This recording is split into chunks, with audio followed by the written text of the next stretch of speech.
Good afternoon or good evening, depending on where you might be. My name is Kevin Michael Grace, and this is the KMG show. Turncoats on parade. That was the theme of the Democratic National Convention yesterday. And I guess the day before as well. You see that Joe Biden is going to unite America.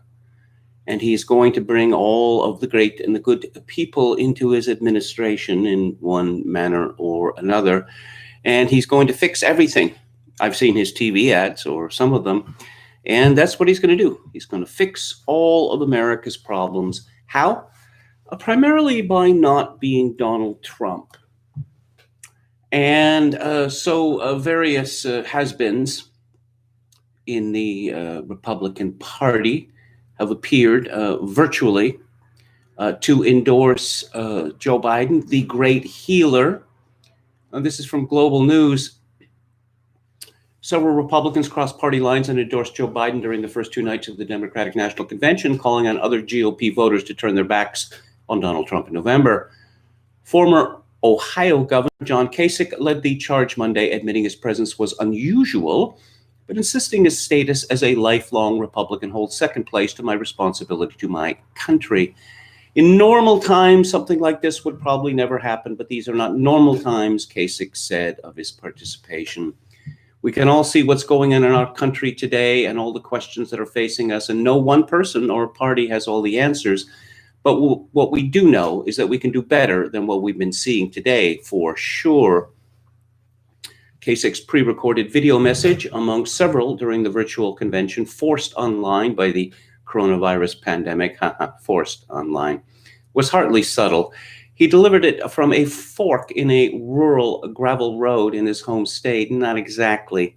It was just off his property, which backs onto a golf course, while declaring that America's at crossroads. But he used the metaphor to draw a line between Trump and Biden, highlighting the latter's experience and wisdom and decency, despite their political differences. Yes, there are areas where Joe and I absolutely disagree, Kasich said. Yes, I'm trying to think of the ways in which John Kasich and Joe Biden would disagree. Which barbecue sauce they would choose, perhaps? If I can think of anything else, I'll mention it later. But that's okay, because that's America. Because what are our differences? We respect one another as human beings, each of us searching for justice and for purpose. Well, that's kind of strange that he would say that, because from the time that Trump was elected, actually even before he was elected, the Democrats made it known that he was illegitimate, not our president, that he'd lost the popular vote, and for that and for many other reasons, not least of which he had stolen the election at the behest of Vladimir Putin. He was not really president of the United States, and the Democrats have kept up this line for 3.5 years, up to the present day. Kasich was among 16 people who battled Trump for the Republican presidential nomination during the 2016 primaries, and was among the last to drop out, finishing fourth in earned delegates. During the primary, he stressed his bipartisan work as a Republican member of Congress during President Bill Clinton's administration. Yes, bipartisanism. That is when the Republicans simply admit that they're not in it to win. They're in it to lose, but to be well compensated for being good losers. Being good losers. What was it Sam Francis said? That the Democrats or the Republicans are the stupid party, the Democrats are the evil party, and when they work together, this is known as bipartisanship. Let's look at some of the other turncoats. Former New Jersey Governor Christine Todd Whitman, while recounting her and her family's long history with the GOP, said America needs someone who can get things done. Donald Trump isn't that person, she said. Joe Biden is. Joe Biden has no history. Despite the fact that he entered the Senate in 1973, he has no history of getting things done. But never mind. That's the sort of thing that one says at a partisan convention. Former Hewlett-Packard CEO Meg Whitman who ran for governor as a Republican in California in 2020, but backed Hillary Clinton in 2016, was even more blunt. Donald Trump has no clue how to run a business, let alone an economy. She said, "For me, the choice is simple. I'm with Joe." So, Meg Whitman, apparently she's a businesswoman. I remember her. She was the woman who ran Hewlett Packard into the ground. Yes. This is from Wikipedia. In May 2013, Bloomberg named Whitman most underachieving CEO, along with Apple CEO Tim Cook, ranked 12th, and IBM's Virginia Rometty, ranked 10th, whose stocks have all turned in the worst numbers relative to the broader market since the beginning of each CEO's tenure. Of course, Tim Cook helped turn it around, not least with the help of the United States government. HP stock led the list by underperforming by 30 percentage points since Whitman took the job. On July 26, 2017, Whitman stepped down as chair of HP Inc.'s board of directors while remaining CEO of Hewlett Packard Enterprise. She, of course, got the traditional golden handshake of tens of millions of dollars. Hewlett Packard was one of the most respected companies in the United States of America, certainly in the world. And when they got female leadership, Hewlett Packard decided that, we're going to leave all that high-end, high-profit stuff alone. We are going to get into marketing low-margin PCs. Yeah. And then, of course, Whitman went on to a company called, I believe it's pronounced Quibi. Quibi sounds pretty exciting. It sounds very new media, doesn't it? Let's see, according to Wiki, Quibi is an over-the-top American short-form streaming platform that generates content for viewing on mobile devices. It was founded in August 2018 as New TV by Jeffrey Katzenberg of Disney fame and is led by Meg Whitman, its CEO.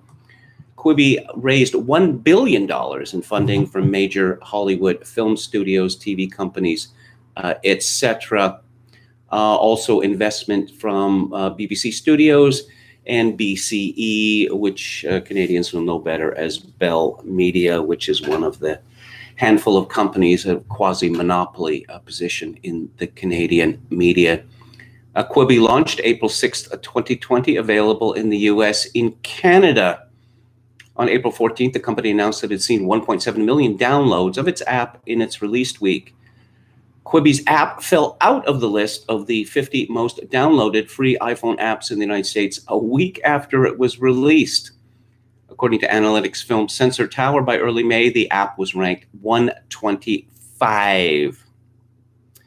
Okay, of those who installed the app, Quibi says 1.3 million were active users.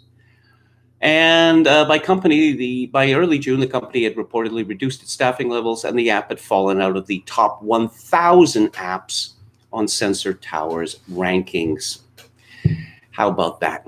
Apparently, it's all COVID-19 because COVID-19 makes it more difficult to use your computer, or COVID-19 actually works to push people out staring at screens. But no, that is Meg Whitman, who is the business titan, who, of course, she had already gone for Hillary in 2016. Losers like losers. Former New York Republican Representative Susan Molinarity, wow, this is really taking me back, who said she's known Trump throughout her political career, called him so disappointing and lately so disturbing. She said she's supporting Biden after the work they've done together combating violence against women and other issues. What exactly has Joe Biden or Susan Molinarity, for that matter, done specifically to combat violence against women? Other turncoats included Charlie Crist. Oh, that was in the past. Oh, Cindy McCain. With all this talk about Joe Biden's rectitude, it wasn't such a good idea to bring Bill Clinton virtually to speak. Cindy McCain, of course, was the daughter and heiress of the Anheuser-Busch outlet in Phoenix. Very, very lucrative business, as one might imagine. After John McCain came home from Vietnam, he found that his loyal wife, who had worked for many years to try to secure his release, had suffered a serious automobile accident and was somewhat disfigured as a like.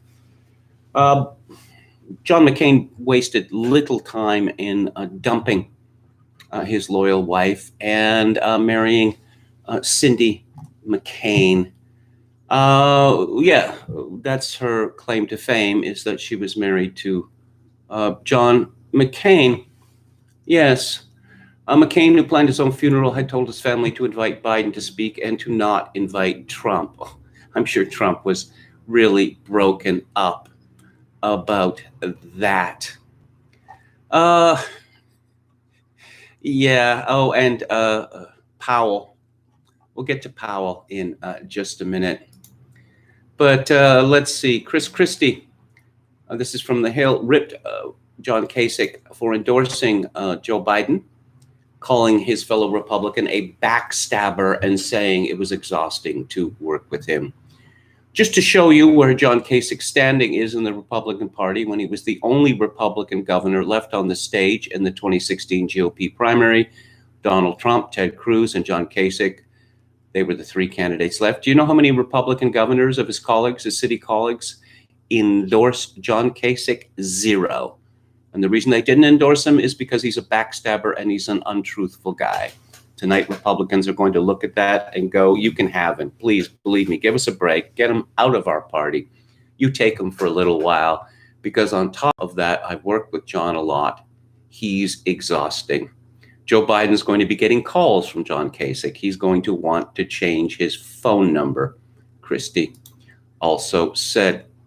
Oh, big endorsement. Colin Powell. Well.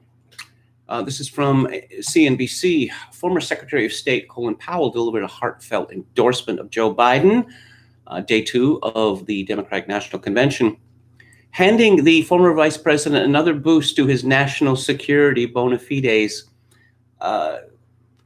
Is CNBC serious that getting Colin Powell on board delivers yet another boost to his national security bona fides? Joe Biden will be a president we will all be proud to salute. Powell said, with Joe Biden in the White House, you will never doubt he will stand with our friends and stand up to our adversaries, never the other way around. Oh, implying that Trump is a traitor. Why would that be? Oh, because he intends to get America out of the quagmires of Iraq and Afghanistan, and he doesn't want a nuclear war with Russia. Powell, a Republican who served in a variety of national security roles throughout the 1980s and 90s, is the latest prominent figure from Washington's defense community, i.e. the deep state, to line up behind Biden as he seeks to take on Donald Trump for the position of commander-in-chief in November. The values I learned growing up in the South Bronx and serving in uniform were the same values that Joe Biden's parents instilled in him in Scranton, Pennsylvania. I support Joe Biden for the presidency of the United States because those values still define him, and we need to restore those values to the White House. What are those values exactly? I'm very suspicious of this term, values, because, of course, values are mutable. You notice that these people never speak of truths. Democrats have sought to highlight Biden's capacity to handle the nation's national security. They mentioned Cindy McCain. In this regard, Cindy McCain was John McCain's second wife. While he was alive, Senator McCain sparred sharply with Trump, who, while running for president in 2016, said of McCain's imprisonment in Vietnam that I like people who weren't captured. Powell has criticized Trump in the past, but he said at the convention today, we are a country divided and we have a president doing everything in his power to make it that way and keep us that way. What a difference it will make to have a president who unites us, who restores our strength and our soul. Well. National security has not played a strong role in the 2020 election thus far, overtaken largely by the spreading COVID-19 pandemic. So what is Colin Powell best known for? Well, I guess Colin Powell is best known for being suckered into being the front man for America's invasion of Iraq in 2003. And how did that work out? How did that work out? Yeah, he eventually ended up getting fired by George W. Bush. In a 2008 interview on CNN, Powell reiterated his support for the 2003 decision to invade Iraq in the context of his endorsement of Barack Obama, stating, "My role has been very, very straightforward. I wanted to avoid a war. The president agreed with me. We tried to do that. We couldn't get it through the UN. And when the president made the decision, I supported that decision. And I've never blinked from that. I've never said I didn't support the decision to go to war." Well, it's very nice that Colin Powell continued to be loyal to the man who made him a laughing stock and then fired him. Oh, do I want to talk more about Cindy McCain? I don't. Why are we even talking about that woman? This is a very, I have to say, disturbing and actually somewhat outrageous story from CNN. A woman who lost her father to the coronavirus excoriated the president on the first night of the DNC, declaring in a pointed speech that her father's only pre-existing condition was trusting Donald Trump. Kristen Urquiza, whose father, Mark Urquiza, died from the virus in June, said in a video message Monday night that he had paid for his life by trusting the president's repeated insistence that the pandemic would go away. I don't know. Did this woman present documents to prove her claim? First of all, that her father had died of COVID-19 and or that he had it, and that he had died of it, and that he had no existing comorbidities. Trump's repeated insistence that the pandemic will go away. Well, yes, it will go away, and it has gone away. Somehow it is Donald Trump's fault, personally, that her father died. Of course, the Democrats are all about sweetness and light these days, and they don't seem, I guess it doesn't bother them in the slightest, that they trot up some angry woman who says Donald Trump killed my father. How exactly Donald Trump is responsible for this is not made clear. She said the coronavirus has made it clear that there are two Americas, the America that Donald Trump lives in and the America that my father died in. Enough is enough. Donald Trump may not have caused the coronavirus, but his dishonesty and his irresponsible actions made it so much worse. How? How exactly? What were Trump's irresponsible actions, and how specifically have they made coronavirus so much worse? Again, as I noted yesterday, I believe, on the one hand, we have people touting spectacular success of the Love Gov, dishing at 24/7, Andrew Cuomo in New York State, despite the many thousands of old people he condemned to a lonely death by deliberately infecting them in their old age homes. How is it, if Donald Trump is in charge of the response to COVID-19, then that would make Andrew Cuomo simply a bystander who would not be responsible in one way or the other for what happened in New York State. But of course, cognitive dissonance is what motivates Democrats, the left, the progressives. The comments marked one of the most poignant moments of the night as Democrats kicked off the DNC. Poignant, disgusting. More like it. Absolutely disgusting. I suppose this woman was eager to use her personal sorrow, the death of her father, for political reasons. That doesn't mean that the DNC had to go along with this.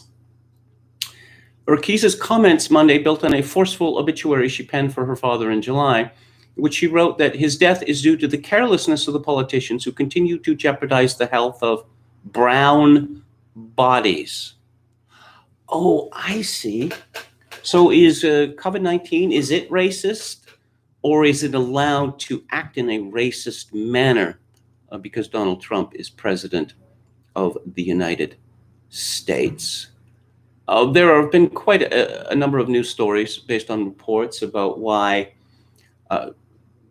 COVID-19 has proved to be far more dangerous to brown and black bodies, if you will. And the reason is comorbidities, particularly diabetes and heart disease, which are often the result of obesity and morbid obesity. Her father's passing, she wrote, was the result of a clear lack of leadership, refusal to acknowledge the severity of this crisis, and inability and unwillingness to give clear and decisive direction on how to minimize risk. Oh, right. Okay. You had the president's expert out there on the stage day after day after day, and that other woman and the head of the CDC all saying the same things: washing your hands, social distancing, et cetera, et cetera. Trump didn't disagree with any of that.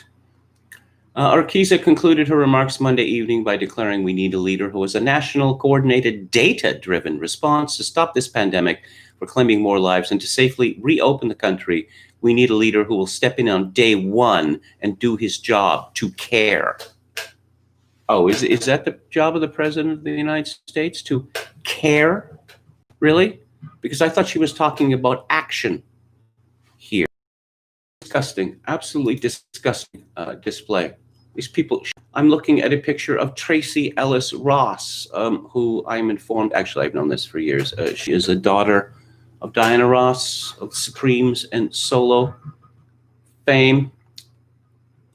According to Kyle Morris in Breitbart, topics primarily focused on attacks on President Donald Trump, the promotion of Joe Biden for president as expected.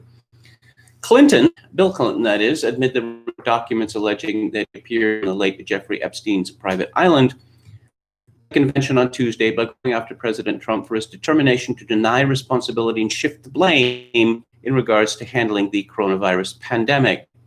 Yes, I suppose if Trump had been more forceful, particularly with regard to caring, perhaps if he'd shed some tears at a press conference, this would have convinced the coronavirus to cease and desist.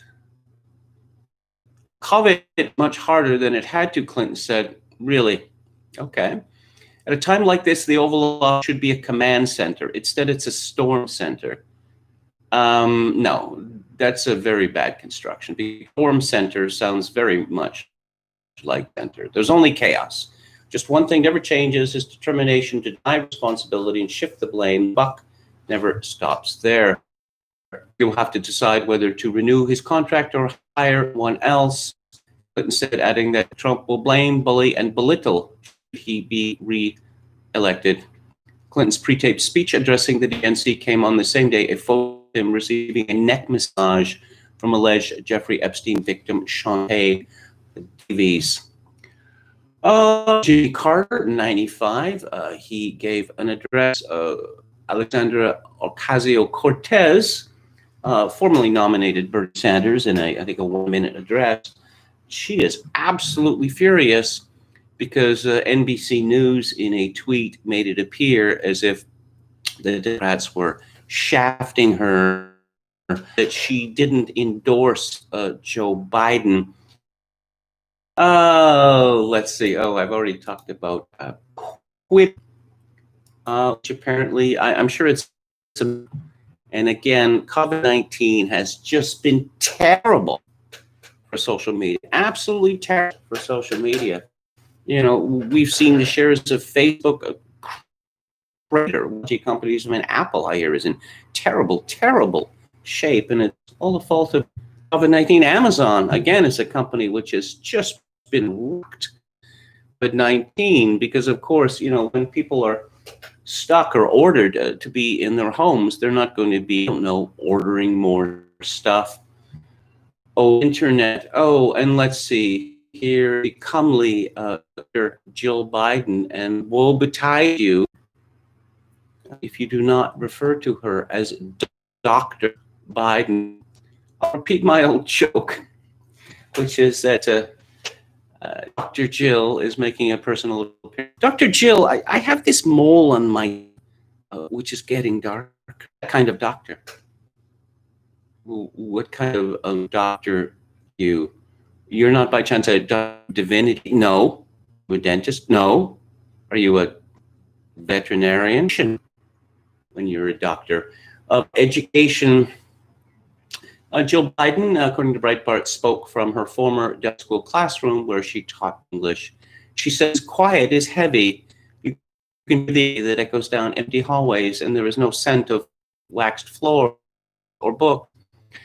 She says she hears the frustrations juggling work while educating their children, or concerned that their kids will get sick. If they're concerned that their kids are going to get sick, they have been dreadfully misinformed. Talks about the indescribable sorrow of COVID patients dying alone. Well, I suspect that Dr. Jill should take that up with the Love Gov, Andrew Cuomo. She said, I've always loved the sounds of a classroom, the quietness with possibility, just students shuffling. The murmur of ideas bouncing back and forth as we explore the world together. Clearly born to be a teacher, Dr. Jill was.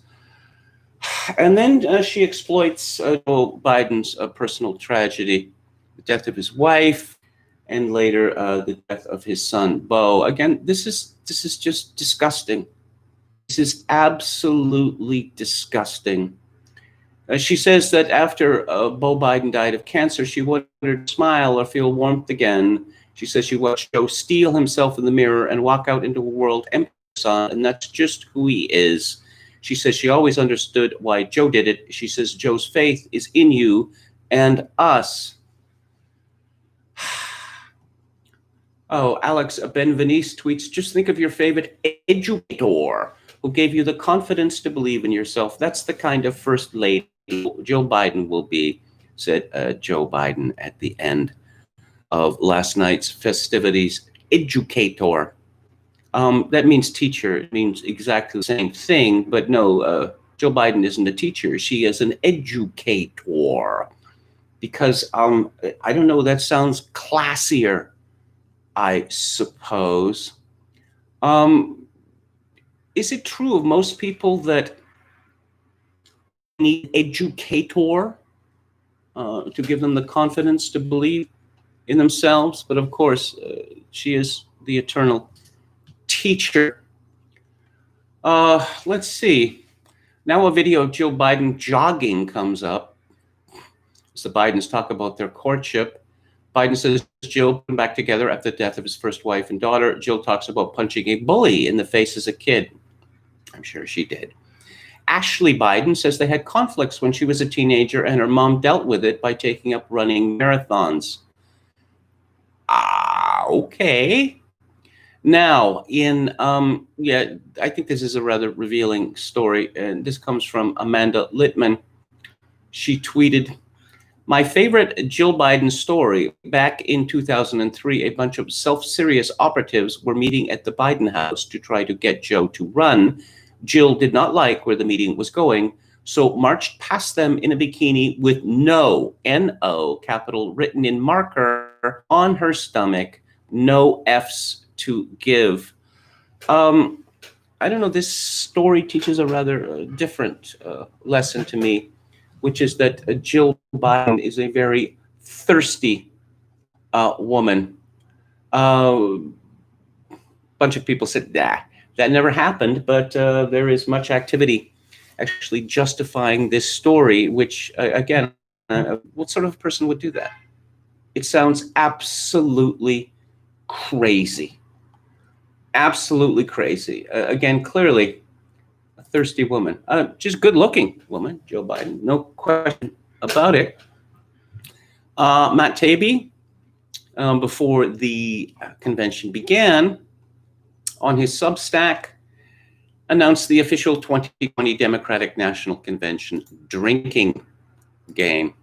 Of course, Any of these drinking games, well, I mean, they're not for real because if you followed any of them seriously, you would be unconscious within about an hour of beginning. He began in a 4-day Zoom meeting in which the likes of John Kasich, Michael Bloomberg, and Nancy Pelosi warn you for the through 60th millionth times about the existential threat of Donald Trump, and you come close to envision hell on earth and what we're in for this week. The alternative is to start drinking early. The 2020 DNC represents the culmination of one of the most exhausting, repetitive, and depressing primary races America has seen. It was extreme both by number of candidates, the official count seems to be 29, and by the sheer quantity of identical sounding rhetoric. The race from the start was itself like a giant drinking game in which candidates were rewarded in polls for delivering the most pleasing versions of oft-repeated terms like kids in cages, fascist, white supremacy, and this is not who we are.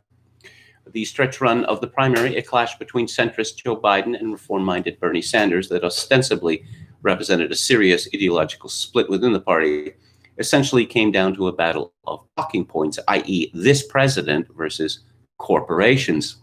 This president ended up winning, and the upcoming DNC will reflect the relentless Trump-centric strategy of the victors, the same strategy the party deployed 4 years ago.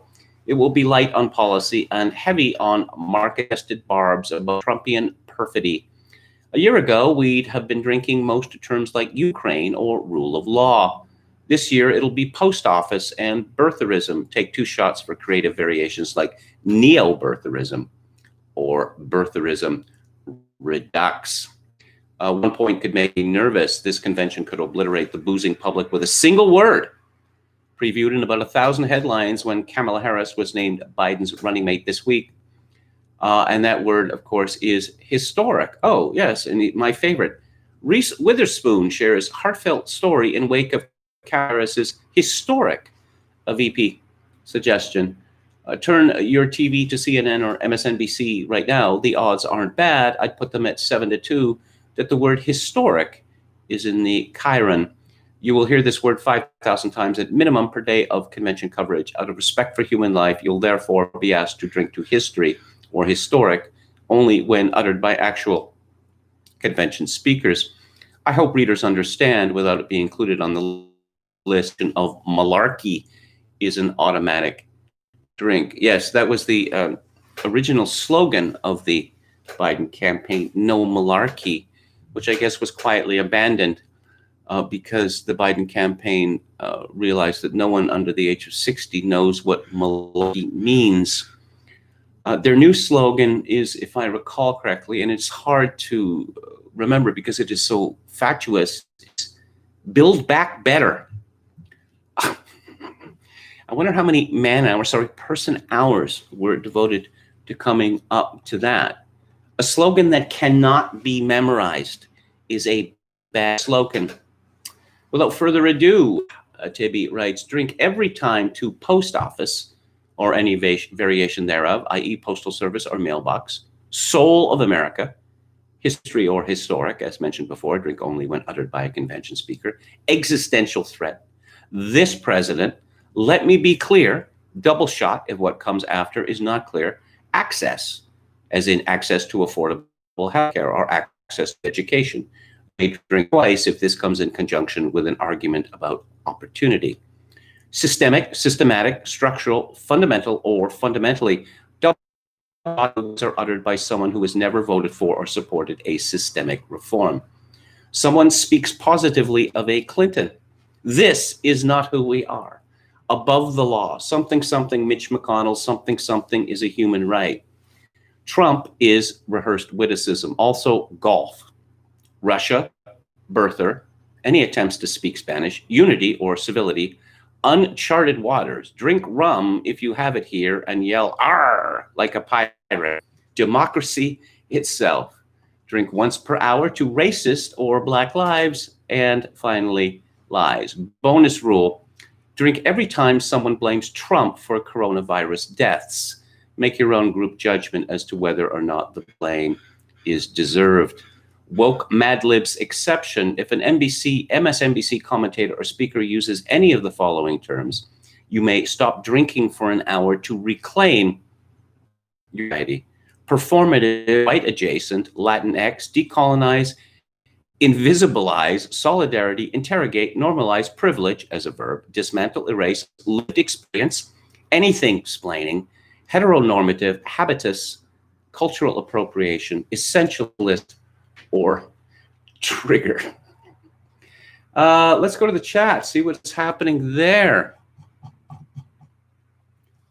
Head McNeck says, howdy, bam.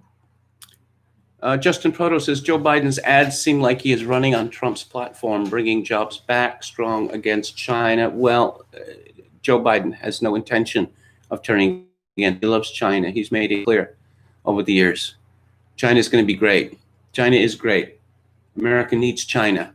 As far as putting America first, no, Joe Biden would not put America first. He hasn't in his career, because that's how his donors make their money, is putting America last.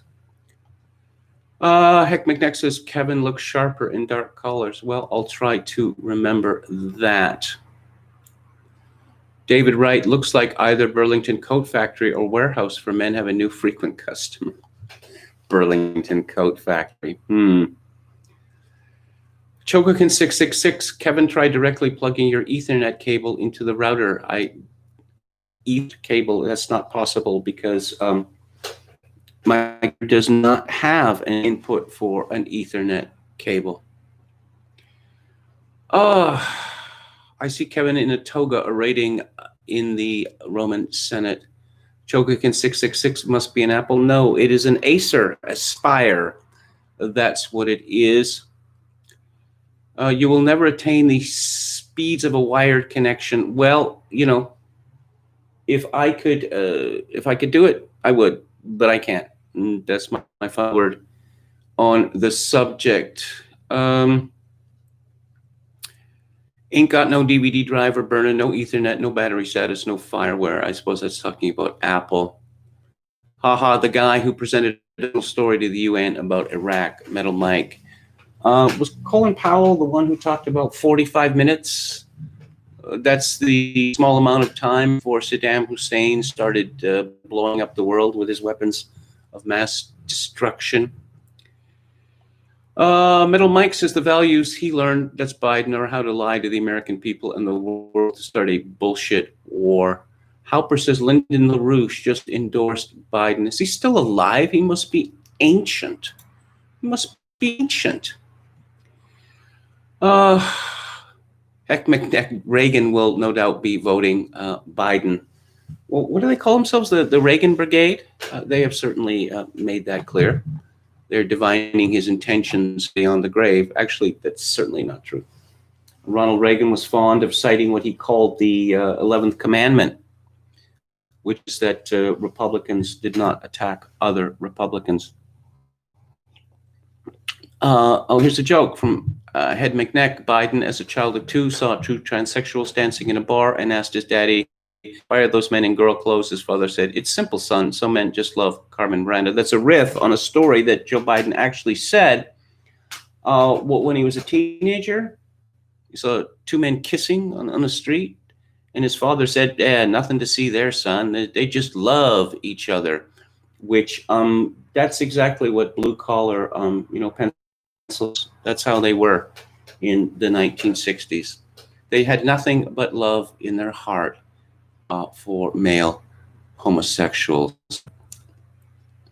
Let me know who Pee Wee Herman endorses, says Metal Mike. Yeah, I suppose, Joe Biden retconning, as the kids like to say, his views on homosexuals. I guess everyone does it now. Edward Richardson, has W endorsed Biden yet? Not that I'm aware of. Mike F says, Hugs absolutely revels. Few stories of people who scoffed at risk and got it and died. William Hicks, that's like Sharon Stone's assertion that people not wearing masks is why her sister, who is immunocompromised, got COVID-19. no proof and complaining about Montana's healthcare and testing. Didn't Alyssa Milano claim recently that she had COVID and she suffered very severely? This was several months ago, but she didn't know it was COVID. Oh, Alyssa Milano would have an opportunity to boast to the world about how she'd had COVID-19 and didn't take advantage of it? Hardly likely. David Wright says, visiting a bank today, I'm convinced women love the rules. The admonishments and such would be comical if it wasn't crazy. They really love the low-grade fear, gives their lives meaning. Perhaps it's because they have so few children and so many of them have no children, that previously they worried for the welfare of their children, but in the absence of them, they can be worried about everyone else's welfare.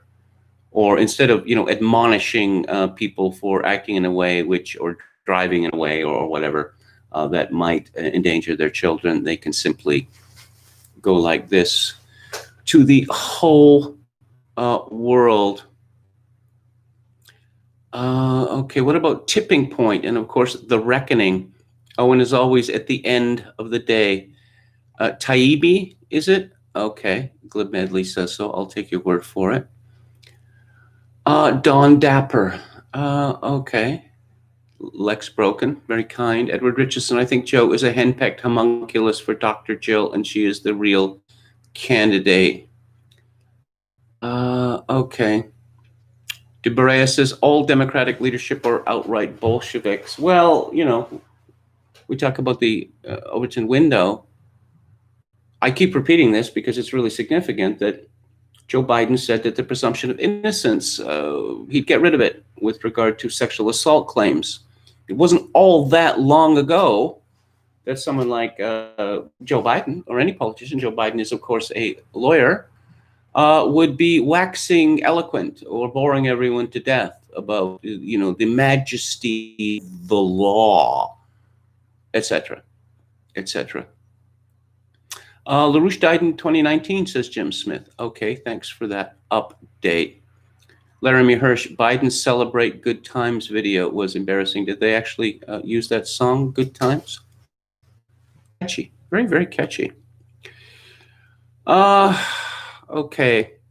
James Andrews, Germany's new law on dogship responsibilities proves Kevin's categorical imperative theory. Read that country.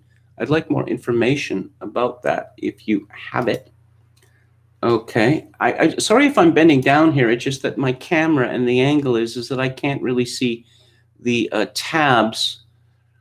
Oh, I see. The veracity of the story of the no on Joe Biden's stomach comes from she has a memoir, Where the Light Enters. Okay. This is September 6, 2019 from Tegan Goddard's Political Wire. This is the quote. I was sitting at the pool in my swimsuit. My temper got the best of me. I decided I needed to contribute to this conversation about Joe running for president. As I walked through the kitchen, a Sharpie caught my eye. I drew no on my stomach in big letters and marched through the room in my bikini. Oh, so I see we're taking her word for it. So I am going to file this under shit that never happened.txt. Again, this really makes me worry somewhat about her sanity. One, that she would do it, and two, that she would actually boast of it afterwards. Oh, I'm afraid the conversation here, despite this being my good taste, I'm going to talk a little bit about Kamala Harris. And so the conversation is going to be a little salacious, I don't know, for the next couple of minutes. So those people who are sensitive to this, probably skip ahead, I don't know, 3-4 minutes in the live stream. Carl Dahl tweeted, Trump, September 2020, that would be next month. Okay, so there's a prediction of what he would say. Turns out that the giant sucking sound Ross Perot described coming was not just NAFTA, but also Kamala Harris advancing her career. Darren Beatty had tweeted, this piece on Kamala might be too brutal even for me. It's one of the most savage pieces I've ever read on a politician. In any case, the messaging advice is extremely wise. This is from Revolver. Climbing the greasy pole and sucking up to get to the top, the Kamala Harris story. You've got to hand it to Kamala Harris. Before ascending to the tippy top of presidential politics, she knew how to suck up to the right people in order to climb the greasy pole of Willie Brown's Democratic machine in the deeply cutthroat world of San Francisco politics, all while finding the time to occasionally relax and smoke the pipe of marijuana. Kamala Harris truly offers a gold mine of material for her political opposition. So far, Republican attacks on Kamala Harris have been all over the place. Here's why they should begin. Harris is a dangerous charlatan who worked her way to the top as an immigrant daughter of privilege, who took advantage of affirmative action programs reserved for Black American descendants of slaves before becoming the mistress of a top San Francisco politician who appointed her to a plum position at a government make-work job. Now she is on the brink of ditzy flea turned ruthless prosecutor act to the highest office in the land as the willing figurehead of a totalitarian power grab by the anti-white communist left. Kamala's life begins with what is essentially stolen valor against Black Americans. Harris's father was a Stanford economics professor from Jamaica. His mother was a privileged Brahmin from India and a PhD holding cancer researcher. By any objective measure, Harris was a child of privilege in America. Inexplicably, her career was started by affirmative action. An article from UC Hastings Law describes Harris as the direct beneficiary of a program intended for the, quote, disadvantaged. And here's a clip from it. For 50 years, the Legal Education Opportunity Program has made law school accessible for disadvantaged students. And then talks about LEOP, went on to count many prominent alumni among its ranks, including U.S. Senator Kamala Harris, graduating class of '89. I'm rather curious about this, that Kamala Harris, I believe, graduated from Howard University. Yes, indeed. And that is a historic Black college, to be sure, but it is not a high-ranked university. It's not the kind of place that someone who intended to climb the greasy pole would get a degree. But I suppose more important to Kamala Harris was to demonstrate that she is, in fact, Black, where she is actually no more than about 1/4 Black by blood. And of course, she is not a descendant of slaves. Of course, neither is Colin Powell. Increasingly, the Black leadership in the United States they're not descendants of slaves, American slaves at any rate. Despite being the affirmative action graduate of a low-ranked law school, Harris enjoyed a meteoric career trajectory, thanks to her relationship as a floozy girlfriend of a married man. According to USA Today, former San Francisco Mayor Willie Brown would often travel to parties, his wife on one hand and a girlfriend on the other. From the story, Brown was married at the time. He and Harris dated. I love that euphemism. Oh, dated. Did they go to the malt shop and share one malt, 2 straws? Because he had been estranged from his wife, Blanche Brown, since 1981, according to People magazine. The relationship was not kept secret. A Sacramento Bee reporter told People that Brown had a succession of girlfriends. A 1994 LA Times report about then California Assembly Speaker's rush to hand out patronage jobs described Harris as Brown's frequent companion and said several people referred to her as Brown's girlfriend. That report also cited a column from the Chronicle's Herb Cain that called Harris the Speaker's new steady. When they met, she was 29 and Brown was 60. According to Cain, the couple split up in 1995, which flabbergasted those who found Kamala the perfect antidote to whatever playboy tendencies still reside in the mayor-elect's jaunty persona.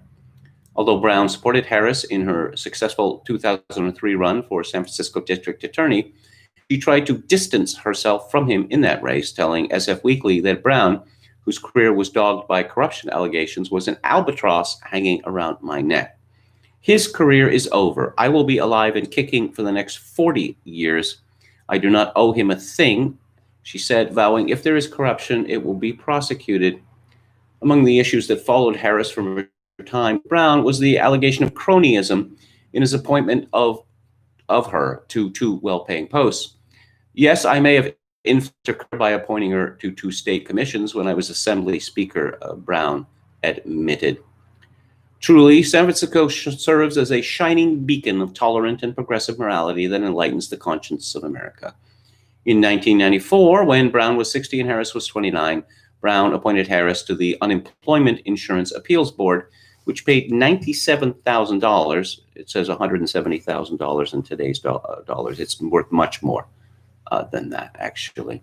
Just 6 months later, Harris left that job when appointed to the California Medical Assistance Commission.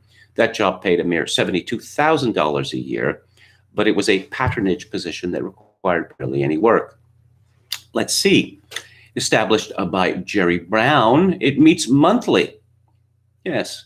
In other words, at 30 years old, Harris's sexagenarian boyfriend handed her a 6-figure part-time job that required attending 1 meeting a month. Oh, and he also gave her a BMW. Kamala Harris's phoniness doesn't end there.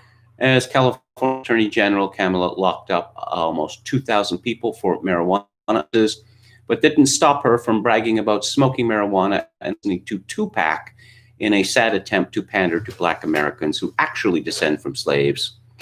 People looked at the claim, this retroactive claim, and I don't believe Tupac had recorded by that time. Cringe, stolen valor, floozy who used sex to advance her career, bragging about smoking marijuana. Did we mention her husband yet? Just like Barack Obama, Harris has no ancestral connection to American slaves or to America, full stop, for what's that is worth. However, unlike Obama, Harris has no ties to the Black community by marriage either. Her husband, Douglas M. Hoff, is an entertainment lawyer who, according to his firm's website, represents large domestic and international corporations and some of today's highest profile individuals and influencers in complex business, real estate, and intellectual property litigation disputes. A man of the people, in other words. She has 0 children and therefore no tangible physical connection to the future of the nation. Oh, and there's a video of her with her drum line. Yeah. The comment, this is a totally groovy and hip to the struggle power couple. Yo. The Federalist is trying to sell its supporters a cop t-shirt. Town Hall, meanwhile, is repeating Tulsi Gabbard's primary attack that Harris was too tough on criminals. This is the advice coming up that Darren Beattie had commended. With rioters plundering every central business district from Manhattan Island to Manhattan, Kansas, it's not a great idea to remind everyone that Kamala Harris put people in prison for breaking the law, but there is a way to sharpen this attack. Americans like cops when they're stopping looters and murderers. They don't like shady or politically motivated ones.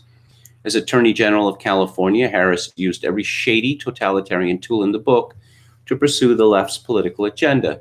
She led the push to prosecute ExxonMobil, claiming that the company's dissenting view on global warming wasn't simply difference of opinion, but a form of securities fraud. She also led the prosecution of pro-life activist David Daleiden for his undercover videos exposing Planned Parenthood officials. Let's not besmirch our good police officers by calling Kamala Harris a cop. Kamala Harris is an amoral and vicious aspiring tyrant who wants to rip apart the First and Second Amendments. Kamala Harris wants Twitter to ban Donald Trump. She also wants to secure guns by means of an executive order. More specifically, she said that as president, she would give Congress 100 days to pass strict gun control laws, or would she would simply enact those laws by decree. Wait a minute, I thought that Donald Trump is the fascist dictator because of his executive orders. One of Harris's priorities, a mandatory buyback of semi-automatic so-called assault weapons. Even sloppy Joe Biden called that unconstitutional in one of their debates. The Trump campaign has done well by labeling her phony Kamala Harris. They would do even better to mine this rich vein much further. Kamala may try her best to appear as a harmless and ditzy floozy, but don't be fooled by this act. She's not phony in the sense of being ineffectual and clueless. She's far more dangerous and sociopathic type of phony than that. She's a racial charlatan who has taken advantage of racial set-asides for the descendants of American slaves when she herself is the privileged child of 2 foreign academics. She's the beneficiary of our fake meritocracy who accelerated her career by sleeping with a powerful married politician. Don't know. I don't know if Trump is actually going to get into any of this stuff. Might seem unpresidential. I guess Trump's rather put that behind him. Would this be seen as picking on a woman? Picking on a black woman? Well, a 1/4 black woman. Picking on the daughter of immigrants? Well, I guess we'll see. Joe Pompeo writes in Vanity Fair that the real victims, the virtual convention in Milwaukee, are the journalists. Yep. The conventions feature three things most beloved by journalists: schmoozing, free booze, and proximity to what feels like real action. This year, it feels like showing up at the prom on the wrong night, said Dave Weigel. No one's there. Well, you know, in recent years, in recent decades, the networks have pretty much abandoned coverage of conventions. When I was young, it was wall to wall, both Democratic and Republican, wall to wall coverage. Now, the difficulty there being that I'm trying to think of the last so-called brokered convention. 1952, something like that? No, it's just the nominee has been known. I guess in 1976, yeah, the 1976 Republican convention. It was only chicanery that kept Ronald Reagan from meeting Gerald Ford, various state delegations not being seated, etc. But I guess that was the last truly exciting convention. Why they all go to these conventions is an interesting question, because I mean, you can watch them on TV, on MSNBC, CNN, C-SPAN, etc. And you're not really going to get anyone to tell you the truth, or by the truth I mean whatever they're thinking. Oh, let's see. Trump is having a full-blown temper tantrum over Michelle Obama, says Eric Lutz, and they know that because they're not even pretending to be journalists anymore. Oh, again from Breitbart. A leaked slide from a Goodyear diversity training session shows the company has decided what the acceptable and unacceptable slogans are for employees to support. The slide is part of the Goodyear Tire and Rubber Company's Zero Tolerance, which has deemed Blue Lives Matter, All Lives Matter, MAGA attire, and politically affiliated slogans or material as unacceptable. The slogans that are acceptable to the company included Black Lives Matter and Alphabet People Pride. Essentially, Goodyear has sent a signal of no support for police or Republican ideals. A report from a radio station says the employee who took the photo with the slide, it was presented at the Topeka plant by an area manager, and says the slide came from their corporate office in Akron, Ohio. The employee, anonymous, said, if someone wants to wear a BLM shirt in here, then cool. I'm not going to get offended about it. But at the same time, someone's not going to be able to wear something that is politically based, even in the farthest stretch of the imagination. That's discriminatory. If we're talking about equality, then it needs to be equality. If not, it's discrimination. Well, there has been no confirmation of that slide from Goodyear. A statement from a spokeswoman. Goodyear is committed to fostering an inclusive and respectful workplace where all of our associates, oh, good one, associates, can do their best in a spirit of teamwork. As part of this commitment, we do allow our associates to express their support on racial injustice and other equity issues, but ask that they refrain from workplace expressions, verbal or otherwise, in support of political campaigning for any candidate or political party, as well as other similar forms of advocacy that fall outside the scope of equity issues. Oh, I see. So equity issues, it's the kind of thing that everyone can get behind, like the Salvation Army, say, because there's nothing partisan about Black Lives Matter. There's nothing negative about it. It's just positive, positive, positive. It's not about demonizing white people as devils slavery, America's original sin. And again, there's no Jesus that's going to come to save us from this curse.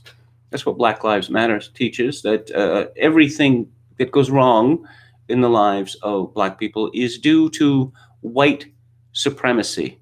And of course, there's nothing controversial about that assertion, nothing controversial at all. I just, associates, that's what they call their workers, their employees. Do many people take advantage of that?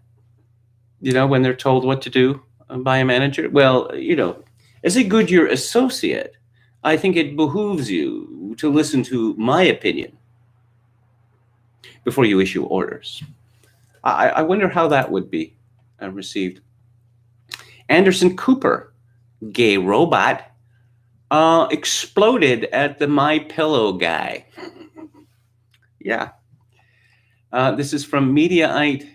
The interview quickly deteriorated after Cooper opened by asking Mike Lindell if it's morally right to push the unproven therapeutic he has financial ties to, a plant-based extract called oleandrin, and questioned, how do you sleep at night?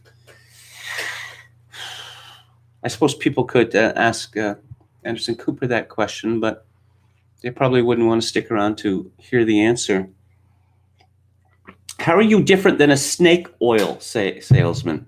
Says, with no irony, a CNN meat puppet.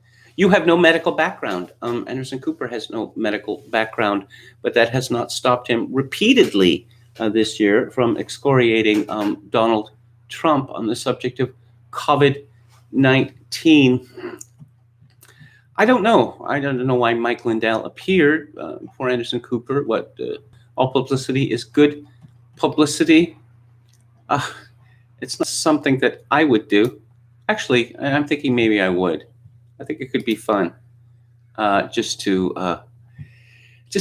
mess about with Anderson Cooper.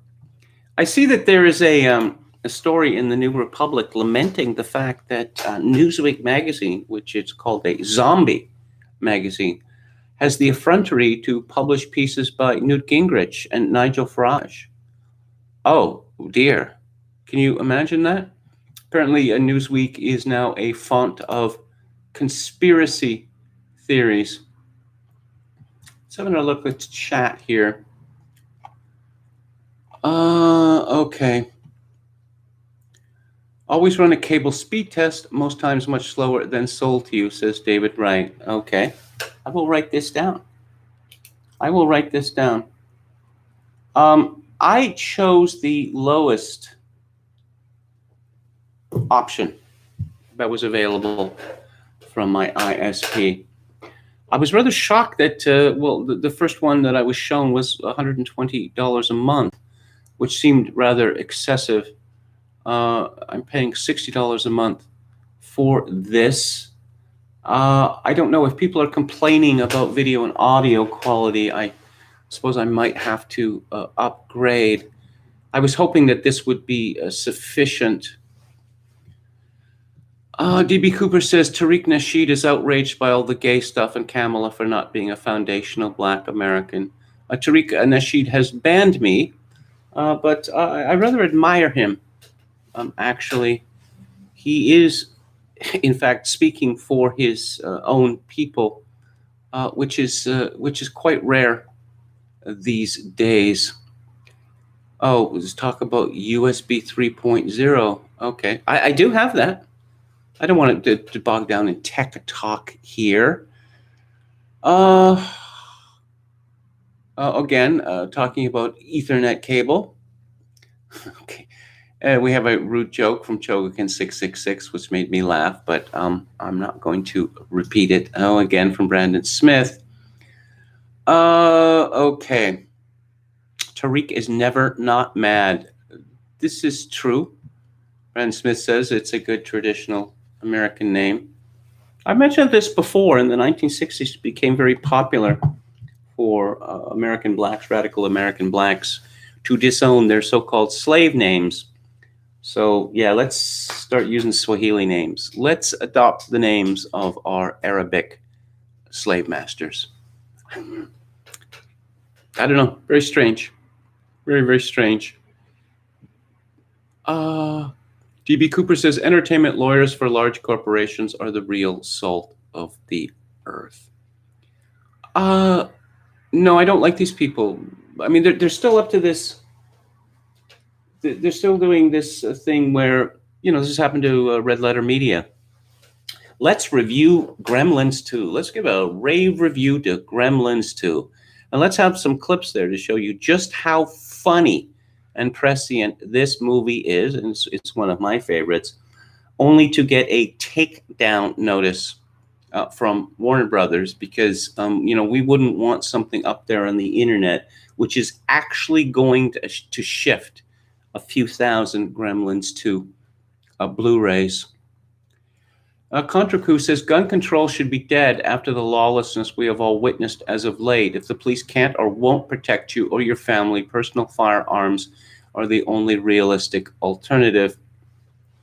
What we're hearing in Canada, where the Liberal government looks as if it's going to, pretty much ban most rifles, and there's a suggestion they may go after handguns as well. It's very difficult to get a gun license in my country. I don't know. It's like, applying to buy an apartment in a Tony area of New York City, and they fish around, asking ex-wives or girlfriends or whatever for anything that they might want to allege that would disqualify you for this. But no, apparently guns somehow insinuate themselves into Canada.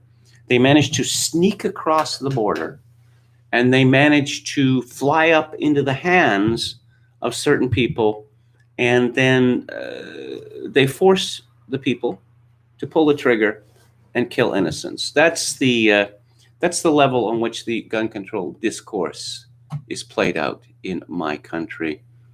Jay Smith says Trump should pass federal constitutional carry. They'll use lawlessness to promote gun control. Well, yes, they will.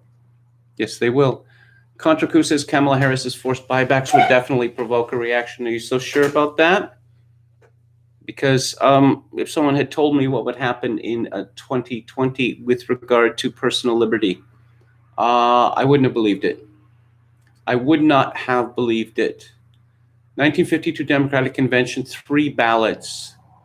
I have, I used to watch conventions for hours and hours at a time.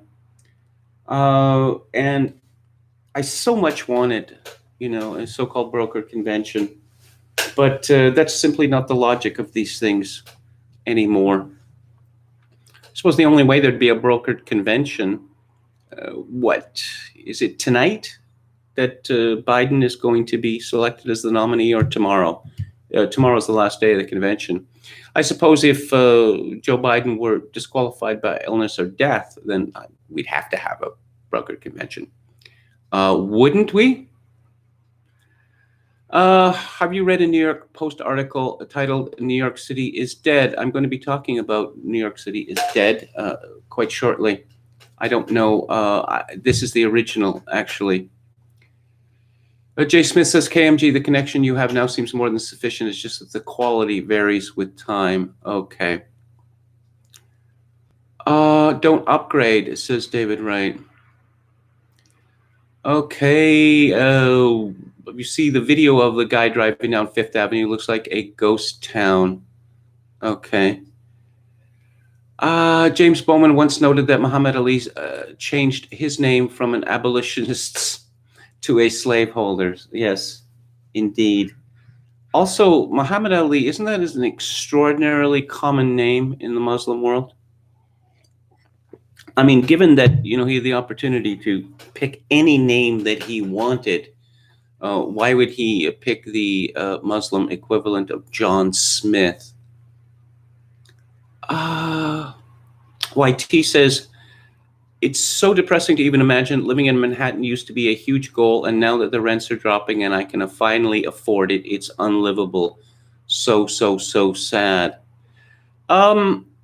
I've read a lot about New York City in the 1970s, where you heard a lot of talk about large parts of the cities being a ghost town. This is in context of, various bands, the New York Dolls, the Ramones, etc., etc., etc., that it was fairly cheap compared to what it is now. And I gather that a lot of people had a lot of fun in those blighted days.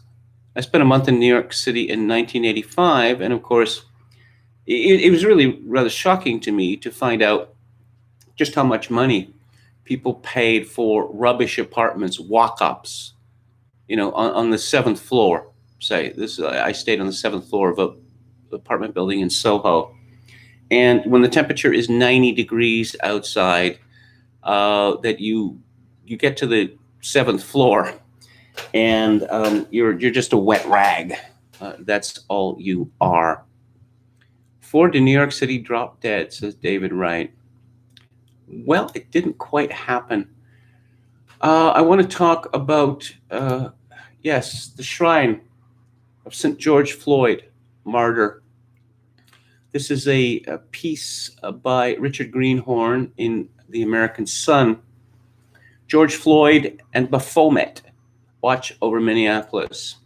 If you end up going to the George Floyd Memorial Zone, GMZ, I recommend you take a pair of sunglasses, a pack of cigarettes, and a rosary. The sunglasses provide cover for the eye rolling and gawking you'll do in this sacred space. The cigarettes provide an excuse not to wear the face muzzle, which in the GMZ is so obviously a sign of racial humiliation.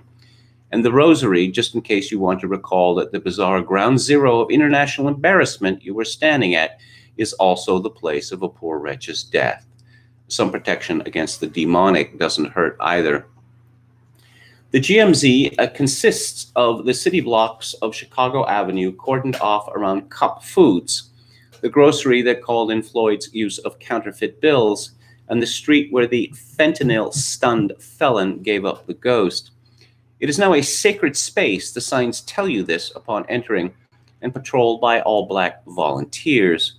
The occupation is illegal, and the Cup Foods is essentially being held hostage by security forces who never leave its doorway, but the GMZ still cares very much about corona regulations. Hand-washing stations and face mask bins are located at every entry point of the open-air shrine. The masks are part of the ceremony. About half of the black folks wandering the GMZ wear them, all the white people do. My 2 times in the GMZ, black volunteers yelled at me to wear a mask. I ignored them. What? Were they going to call the cops? I suppose they might beat you to death. The second time, an obese woman threatened to light me up with the water gun she was carrying. The GMZ is a place where white people listening to black people is also very important. The shrine to Floyd on the street is squalid, a mess of flour and signs. I look for any indication of traditional religious devotion, whether cross or crescent, but beyond a painted sign saying that Floyd was God's child, the only deity recognized at the shrine is George Floyd himself. Where he breathed his last is painted the image of a winged angel. A sign reads, "Remember George Floyd every time you breathe." Well, that would be a lot, wouldn't it? A billboard over the scene quotes our Lord in the Gospels and in a bigger font, Floyd's last words. His sullen, homely face is painted and plastered all over the city. In death, he has risen above death. These are worshipers. They are largely white, looking to be from the suburbs. Older women bring their young children to look at the shrine. I was there in the afternoon when traffic was steady, but not great. One woman cried, but most of the whites just stared in their muzzles. Do you pray for this man who in his death has been deified? Do you honor the life of this violent felon and porn actor? The white people don't know.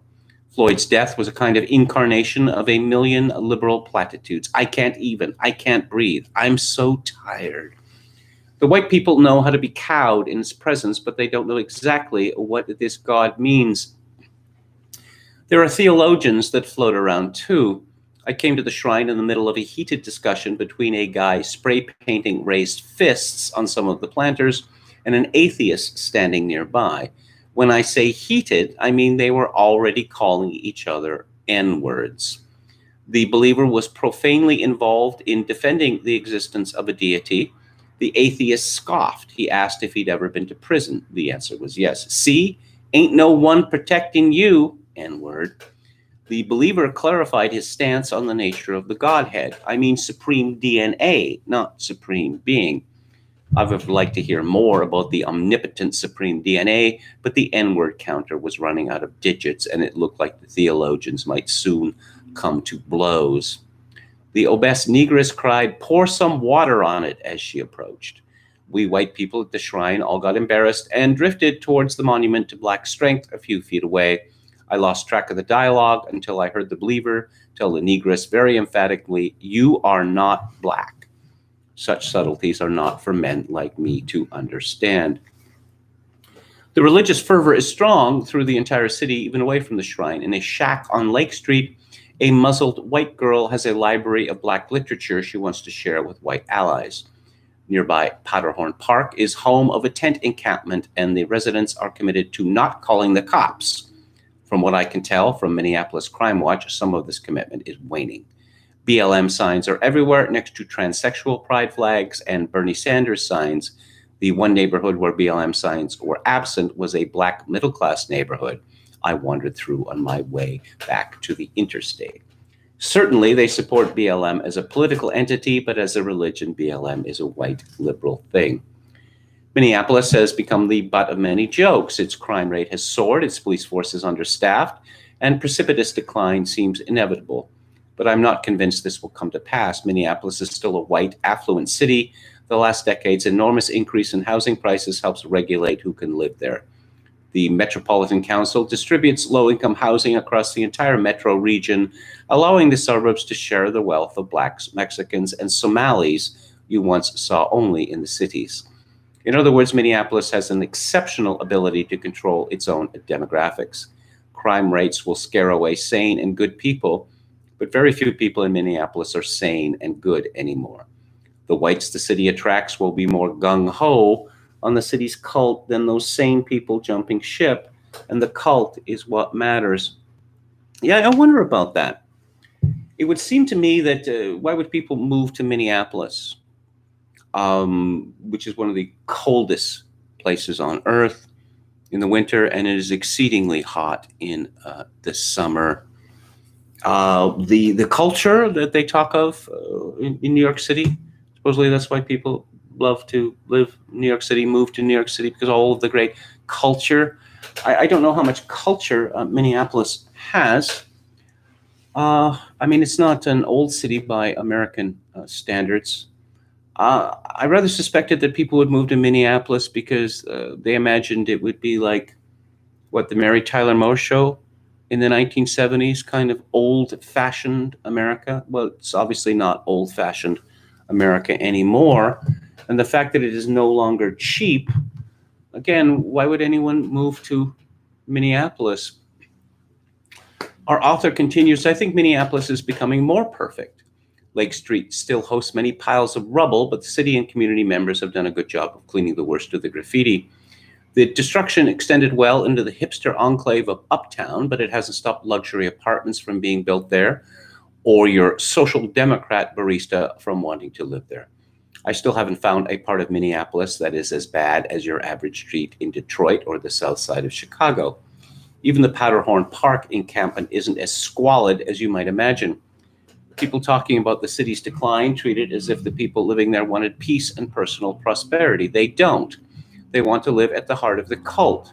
The carjackings and assaults are just further incense to be burned at the altars. The entire city is a kind of black holocaust offered to savagery and anarchy, and there's still plenty more material to burn. Yeah, well, I wonder about that because I moved to Victoria in 2001. Victoria very much reminded me of Vancouver,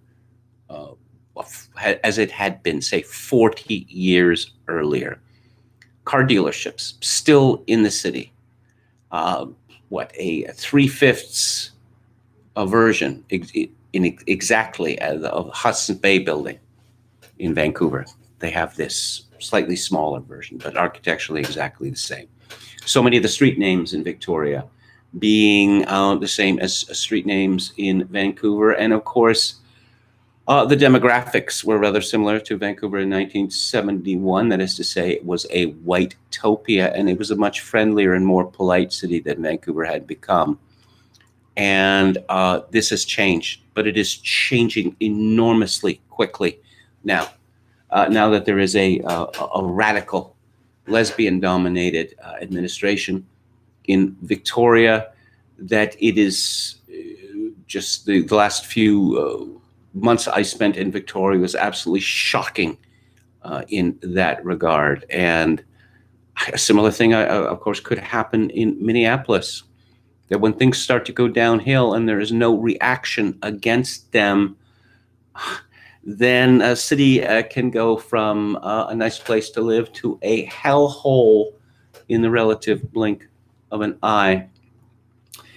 In any event, the Floyd site is literally satanic. As I was first leaving the GMZ, I asked my girlfriend if she saw the same thing I did. She agreed. It was a large makeshift statue of Baphomet, sitting very plainly under the awning of a house. When I returned to snap pictures of it, there were 3 generations of females, grandma, mom, and daughter, playing in the backyard. The Baphomet statue is behind a fence, but it is impossible not to get a clear look of it when you are leaving the GMZ. Given how much attention is paid to regulating who comes and goes into this sacred space and the thuggish authority volunteers have over the locals, it is impossible to believe the statue stands without the tacit approval of the GMZ organizers. A few blocks from the GMC, a large Satan's head hangs from the front of a house, so public praise of demons is not exactly foreign, and I'm looking at the picture of this rather large demonstration of Baphomet.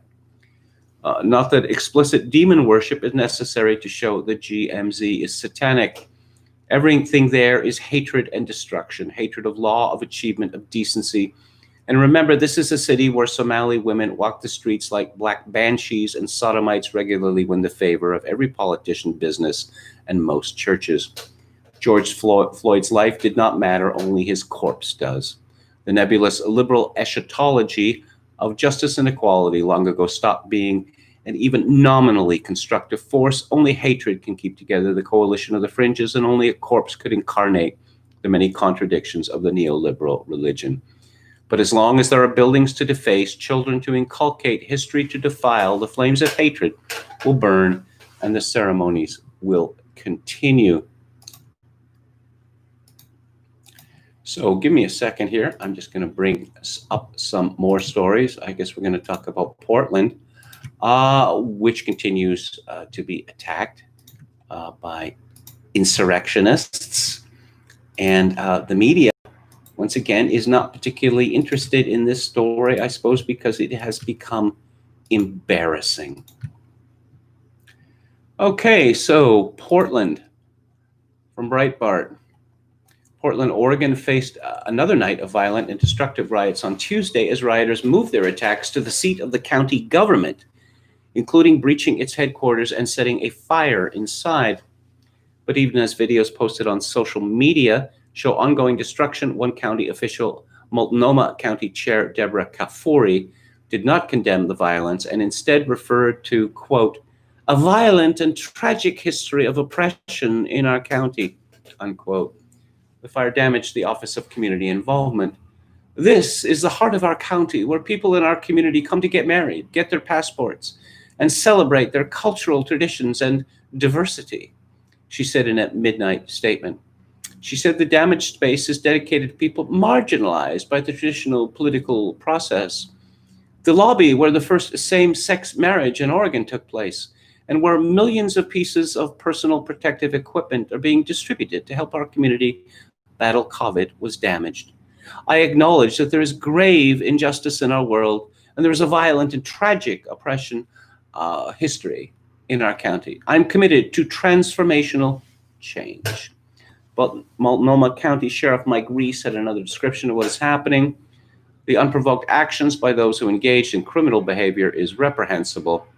It is simply violence and serves no legitimate purpose. It does nothing to solve the issues our community faces. Yes, a statement from Multnomah County. Tonight, the Multnomah County building, the headquarters for the largest safety net provider in Oregon, was vandalized and set on fire by a small group of protesters. Andy No responded on Twitter, There were several hundred Antifa rioters involved in the organized violence that was announced earlier in the day. On what planet is that a small group? Overnight on 18th to 19th August, hundreds of Antifa swarmed the Multnomah building. They smashed out the windows and set the ground floor on fire using an accelerant. They blocked the roads by setting large dumpsters on fire. Police declared a riot.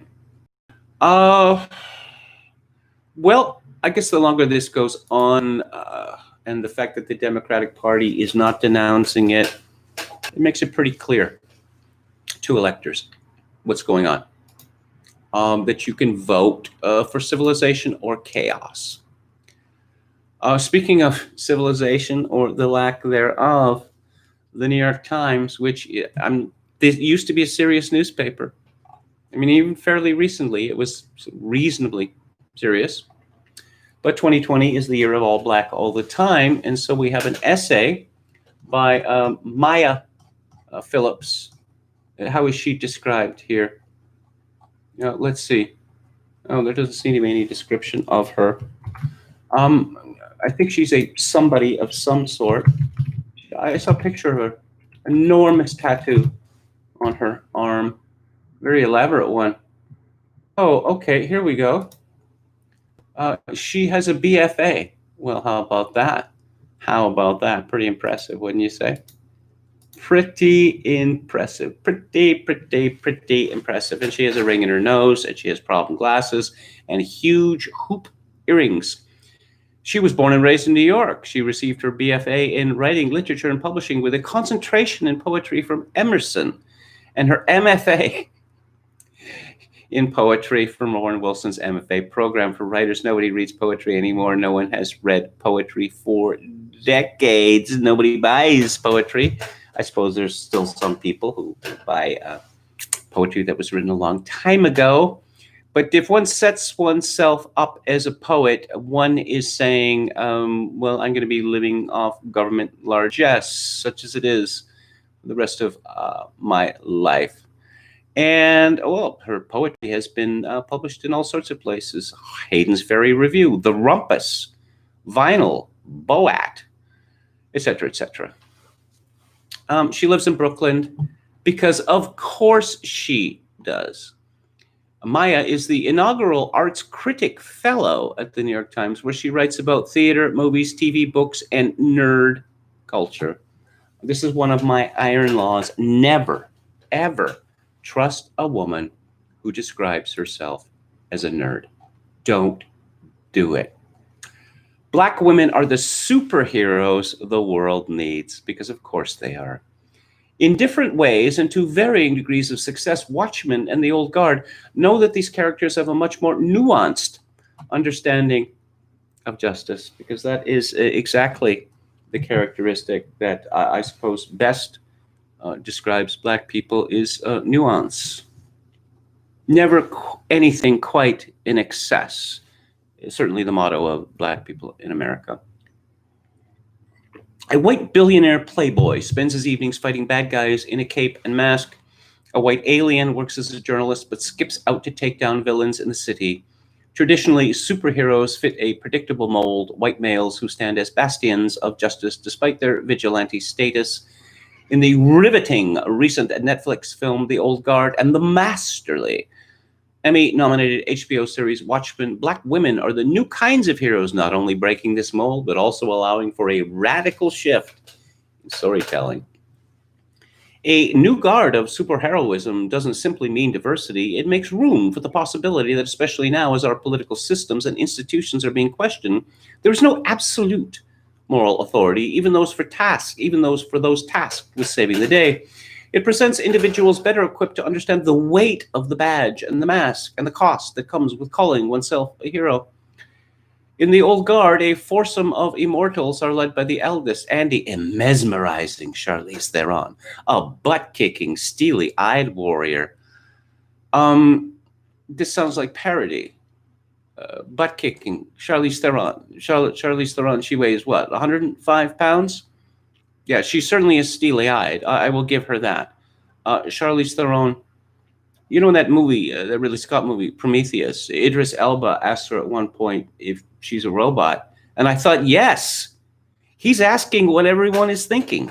Because Charlize Theron is dead behind the eyes and always has been. As they trot around the globe, crushing bad guys, they welcome a new member, a Marine called Nile. Perhaps that's pronounced Nile, I don't know. And in any event, it's played by Kiki Lane. When we meet Nile, she's stationed in Afghanistan, handing out candy to kids in the street, because that's what Marines do in Afghanistan.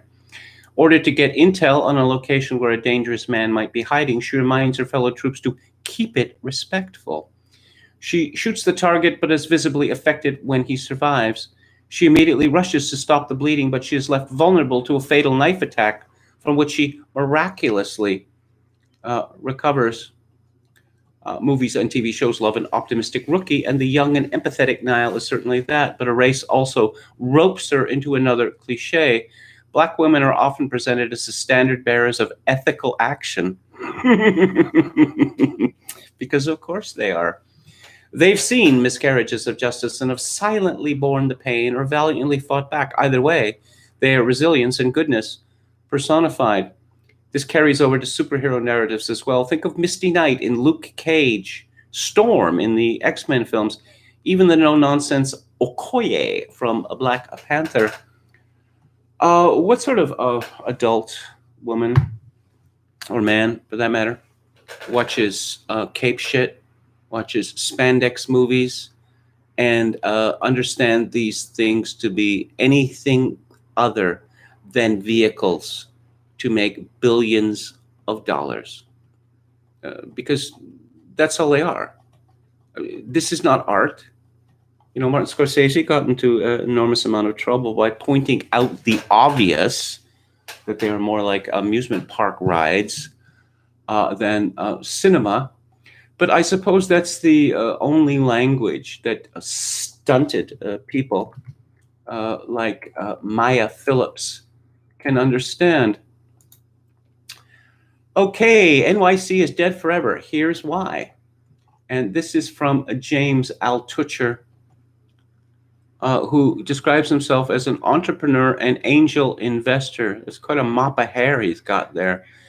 He's achieved the rank of chess master and is the author of the Wall Street Journal best-selling book, Choose Yourself. I've started 20 companies, 17 of which have failed, but I've learned a lot along the way. He has a brick wall behind his bed, a large brick wall, and I'm thinking Brooklyn. I bet he lives in Brooklyn. He begins, I love New York City. When I first moved to NYC, it was a dream come true. Every corner was like a theater production happening right in front of me. So much personality, so many stories. You could say that about any city on earth. Any city on earth. In fact, this comes up. I was talking about Kieslowski's Decalogue. And in one of the episodes, one of the characters is explaining about the incredible stories that are to be found in this brutalist apartment building. And one of the other characters, the old professor, says, it's like that anywhere you go. There are amazing stories everywhere you go. But I suppose one of the reasons why people move to New York City, or so many of them move to New York City, is because they hate the places where they're from and they're ashamed of them. They think that they're boring white bread and that nothing interesting ever happens. Altucher continues, every subculture I loved was in NYC. I could play chess all day and night. I could go to comedy clubs. I could start any type of business. I could meet people. Isn't that true in other places? I had family, friends, opportunities. No matter what happened to me, NYC was a net I could fall back on and bounce back up. Now it's completely dead. But NYC always bounces back. No, not this time. But NYC is the center of the financial universe. Not this time. NYC has experienced worse. No, it hasn't. A Facebook group formed a few weeks ago that was for people who were planning to move and wanted others to talk to and ask advice from. Within 2 or 3 days, it had about 10,000 members. Every day, I see more and more posts. I've been in NYC forever, but I guess this time I have to say goodbye. Every single time I see these posts, I've been screenshotting them from my scrapbook. Three of the most important reasons to move to NYC: business opportunities, culture, and food. Food. That's a sure giveaway.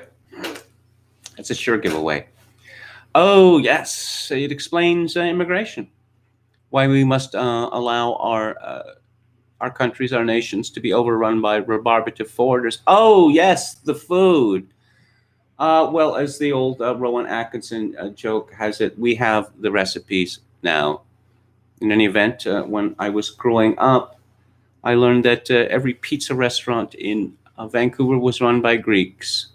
And later, all of the sushi restaurants in Vancouver are run by Koreans or Chinese. And of course, friends. But if everything I say below is even 1/10 of what I think, then there won't be as many opportunities to make friends. Midtown Manhattan is empty. Even though people can go back to work, famous office buildings like the Time Life skyscraper are still 90% empty. Businesses have realized they don't need their employees at the office. In fact, they've realized they are even more productive with everyone at home. The Time Life building can handle 8,000 workers. Now it maybe has 500 workers back. That's curious about that. You know, when I worked as a freelance writer and editor, I used to go into the office about once a week, and I always felt the feeling of paranoia that people had been talking about me, denigrating me. And I'd see people looking at me, oh, who's that? Oh, yeah, he has a story or two in every issue. And I suppose, you know, there was the in-group and the out-group. But of course, now that there are no careers anymore, there are only gigs, I suppose this very much argues for working from home. Because how many people believe that their companies have any degree of loyalty to them? And of course, working from home, how about all those managers? You know, all of the people who are asking, the different people who are asking for your TPS reports. This, of course, is another example of what I have dubbed the surplus of capitalism. But again, that surplus disappeared in 2008. So why do they need all of these managers? Why do they need all of these diversity hires and diversity coordinators and the like? Let's see. What do you mean? A friend of mine said to me when I told him Midtown should be called Ghost Town. I'm in my office right now. What are you doing there? Packing up, he said and laughed. I'm shutting it down. He works in the entertainment business. You know, there are lots and lots of jobs. Journalism is one of them, where, yes, you can always send an email to person or a text or try to get them on the phone. But if you are sitting in a group of people, you know, who are doing the same thing, and you ask them a question, it's quite often that they will be able to answer your question right away. And so you don't have to go searching for someone who can answer your question if you're working remotely. And I suppose there's the whole question of camaraderie. But is camaraderie allowed in offices anymore? Because I suppose camaraderie leads to, you know, unpleasantness of various kinds, racial and sexual, I suppose. Another friend of mine works at a major investment bank as a managing director. Before the pandemic, he was at the office every day, sometimes working from 6 a.m. to 10 p.m., working too hard. Now he lives in Phoenix. As of June, he told me, I've never been to Phoenix, and he moved there. He does all his meetings on Zoom. I was talking to a book editor who had been out of the city since early March. We've all been working fine. I'm not sure why we would need to go back to the office. Again, I would think with book editors, it would be useful in an office full of editors of various levels to come across something in a manuscript and to take it over to one of the editors and ask, what do you think of this? Instead of, sending a digital version of this passage to someone by email or whatever. There is a kind of, dread word, synergy involved in offices, or there should be, but I guess we don't need that either anymore. One friend of mine, Derek Halpern, was convinced he'd stay. He put up a Facebook post the other day saying he might be changing his mind. He wrote, in the last week, I watched a homeless person lose his mind and start attacking random pedestrians. including spitting on, throwing stuff at, and swatting. I've seen several single parents with a child asking for money for food, and then when someone gave them the food, toss the food right back at them. I watched a man yell racist slurs at nearly every single race of people while charging, then stopping before going too far, and worse. I've been living in NYC for almost 10 years. It has definitely gotten worse, and there's no end in sight. My favorite park is Madison Square Park. About a month ago, a 19-year-old girl was shot and killed across the street. I don't think I have an answer, but I do think it's clear it's time to move out of New York City. I'm not the only one who feels this way either. In my building alone, the rent has plummeted almost 30%. More people are moving away than ever before. So it's not goodbye yet, but a lifelong New Yorker is thinking about it. I picked this post out, but I could have picked from dozens of others. As mentioned earlier, I spent a month in New York City, and this was quite some time ago, but everyone was rude. Almost everyone was unpleasant, terribly unpleasant. Also, in the summer, whenever it gets warm, the city stinks because the garbage is put out on the street. And as for this culture, yes, what does that mean? I think it means it's considered a kind of miasma, that it's in the air. Oh, yes, there are lots of museums and such like, but do these people who are constantly carrying on about the culture, do they spend a lot of time in museums? I really rather doubt it. Let's see. When has NYC been through worse? Even in the 1970s and through the 80s, when it was close to going bankrupt, even when it was the crime capital of the U.S. or close to it, was still the capital of the business world. It was culturally on top of its game, home to artists, theater, media, advertising, publishing. It was probably the food capital of the U.S. Groan. Oh, boo, groan, hiss.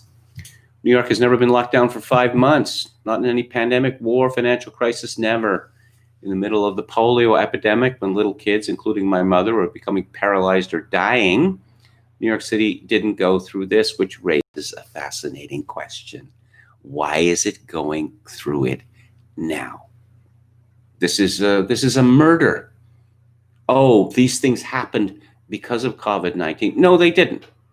People went nuts or decided to seize dictatorial power, and now we are seeing the consequences of this.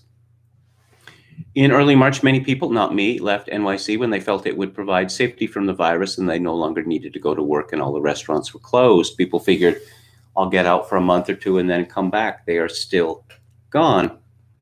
Well, yeah, this is how it works. Oh, I could never, leave New York City. Why? Well, the culture and the food.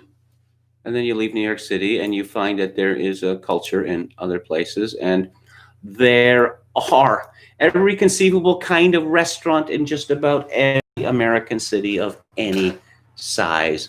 Do people really need Guinean food? Who's that? Tyler Cowen? Is that his name? Tyler Cowen? He's writing about peanut soup years ago. Really? I think that if you need to live a life where peanut soup from Africa is on the menu, then you are quite possibly too sophisticated. I don't know. Italian and French food should be good enough for anyone.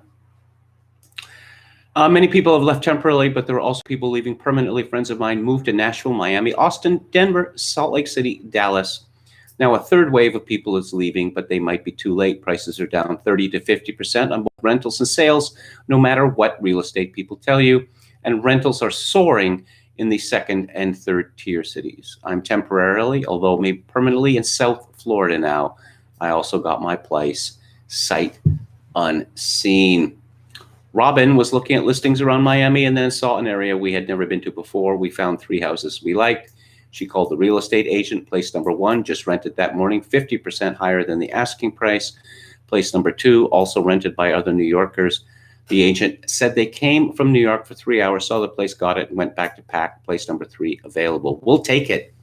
Yeah, so this is going to mean that New Yorkers are hated even more than they have been previously in the United States. It reminds me of a very bitter joke that I heard on a show King TV, the NBC affiliate in Seattle, was called Almost Live. I don't know, it ran for 15 years. Much beloved show, not just in the environments of Seattle, but also in Canada and Vancouver and Victoria as well.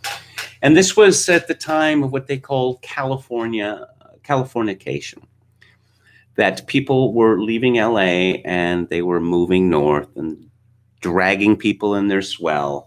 And they reached Portland, and then they reached Seattle, and eventually they got as far as Bellingham. I'm sure they're right up to the Canadian border now. But the joke goes like this, and keep in mind that any figures that I mentioned with regard to real estate, how about multiply them 4 or 5? So you have a couple that's driving around Seattle in Los Angeles, and they're looking at this real estate.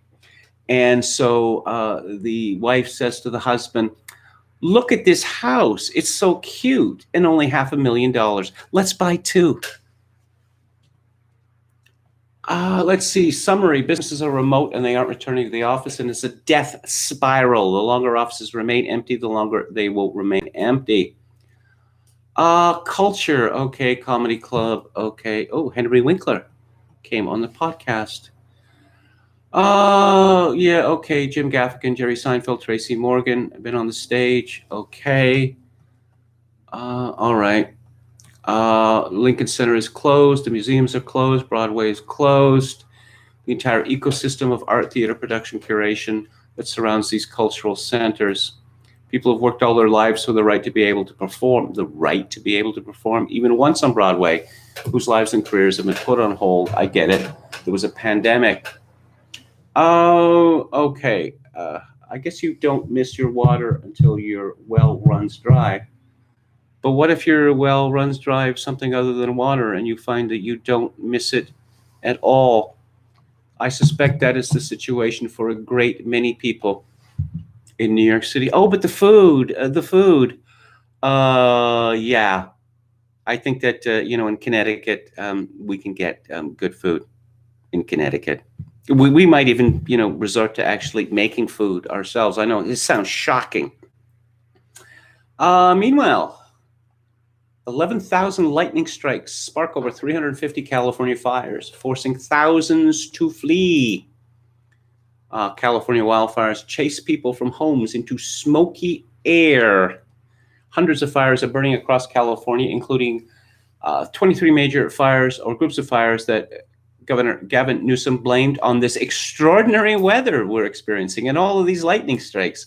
Yes, wildfires. That never happens in California. This is just unprecedented. I'm surprised that Gavin Newsom wasn't shaking his fist at the heavens, saying, "Yeah, you want a piece of me? You want a piece of me?" Because that's been his attitude towards COVID-19. Yeah, we went that already. But here's something significant. This is from SF Gate. The 2020 San Francisco exodus is real and historic, report shows. Well, what does San Francisco have in common with New York City? Well, I guess they're both old cities. New York City significantly older, but certainly on the West Coast. San Francisco, quite venerable. They're both very expensive, ridiculously expensive. And they're both rather disgusting. San Francisco, I suppose, being more disgusting than Los Angeles, because the city government has decided that people who defecate, urinate, and shoot up on the street are to be cosseted. You don't want to give these hard people a time, even though you're paying $6,000 a month for a rather small apartment, and you're afraid to walk out your front door for fear of what you're going to step into, or for fear of being attacked by some maniac. There is an exodus out of San Francisco, and the numbers are staggering. Online real estate company Zillow released new statistics shining a stark light on the issue this week. Their 2020 Urban Suburban Market Report reveals that inventory has risen a whopping 96% year on year, as empty homes in the city flood the market like nowhere else in America. The reason for this change is like a combination of a few unprecedented factors that have collided this summer, resulting in an historic shift in the city. The astronomical cost of owning a home in the San Francisco city limits, which has been sky high for over a decade now, since the second tech boom had to break at some point, and the coronavirus seems to be the straw that broke the camel's back. The pandemic soon led to tech giants like Google, Facebook, and Twitter rethinking what work looks like, as many have allowed employees to work remotely for the foreseeable future and maybe forever. This, combined with the fact that most entertainment venues, eateries, and bars in the cities have closed, have given many residents, particularly tech employees and transplants, little reason to stay when more spacious, literally greener pastures beckon in relatively less costly regions in California, such as Lake Tahoe and Palm Springs. In Palm Springs, isn't that out in the desert? Isn't one of the hottest places in the world? San Francisco was a commonplace in American history throughout the 19th century that people would go to San Francisco. They'd see San Francisco for the first time in the Bay Area. Some went overland, some came by sea, and many people said that it reminded them of what they imagined the Garden of Eden would be like, because much of America is a very difficult place to live in, with extremes of weather and all sorts of natural disasters. Yes, at Monterey Peninsula College, they were talking about scale, that it's just begun, actually, the unraveling of scale. And I suppose it could become much nastier than it is now. Let's talk about boiling water. This is from April originally, but I was not aware of it until yesterday. At Mooncult, at a tweet, the Los Angeles Times published a recipe for how to boil water by Ben Mims, cooking columnist, April 14th, How to Boil Water. With so many of you having to stay home and cook for the first time, ever or more than you have in a long time, we get it that it can be overwhelming to have to cook all your meals from scratch. So we're here to get you started. Each day, we're going to post a new skill here and go into detail about how to do it. A resource for cooking basics so you can get food on the table and get through this. That's very nice of them, don't you think? Now, whenever I see things like this, I've been caught out before that this is a hoax, right? It's not a hoax. It is not a hoax. I am at the LA Times website and how to boil water. And there is a big graphic. This is a slightly different version by Genevieve Coe and Ben Mims. We get that cooking right now can be overwhelming, so we're going back to the basics with this, our new series. Every Tuesday through Friday, we are sharing a fundamental cooking technique and an easy way to use it through a story and accompanying recipe here and an Instagram live session at 6 p.m. PDT, when you can ask us cooking questions in real time. You can also email us or DM us on any of our social media channels. Now, of course, this is an ancient joke, a hacky joke. God knows how far it goes back. I was well familiar with it, growing up in the 1960s. The housewife who was such a bad housewife that it burned water. You didn't know how. You get it? You see what I did there? And I suppose this tradition was broken, 2 generations ago? That it was expected that mothers would teach their daughters how to cook. Not just because they're going to need to cook for themselves, but also, what kind of man is going to want to marry a woman who doesn't know how to cook? Well, that's a very offensive attitude now. And so that tradition has largely fallen away. I suppose perhaps it would be embarrassing for mothers to attempt to pass this on to their daughters. And of course, it would just be unbearable for female children today to have to endure this kind of thing. But you see this class division in the question of food, a very, very strong class division. That the appreciation of food or the ability to make food was, again, not that long ago, it was not class-based. In fact, I suppose the old cliche was that it was the rich people, it was the upper class who had a problem with food, whereas the lower classes did not have a problem with food because they weren't rich enough to eat in restaurants, or they weren't rich enough to hire servants to prepare their food. Or I suppose the modern version of that is the service that you dial and you get the food delivered to your door. No, that was for rich people. Now we see this division between foodies and everyone else. And foodies who are, I suppose foodies are best described as members of the aspirational class. You see a rather similar thing in terms of home upkeep, restoration, DIY. Again, become a class divider. That, knowing how to use a hammer, knowing how to put in a screw or whatever.